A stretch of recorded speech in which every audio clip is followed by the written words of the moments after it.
Hi everyone, welcome back to another episode from Wake&Tech. Today in this video, we will be learning how to duplicate a folder in Dropbox.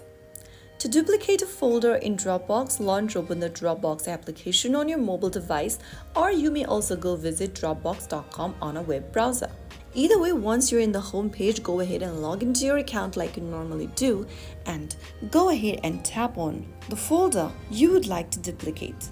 Tap the Files option at the bottom and under the Folders tab, tap the three dots right on top of it and then click on Duplicate. Now choose Duplicate Folder. You can also rename your duplicated folder by tapping Rename and entering a new name so that you can recognize it later, and tap on Done.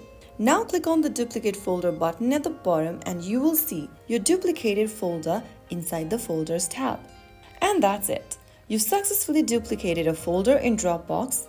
If you found the video helpful, don't forget to like, share, and subscribe. I'll see you in the next episode. Thank you for watching.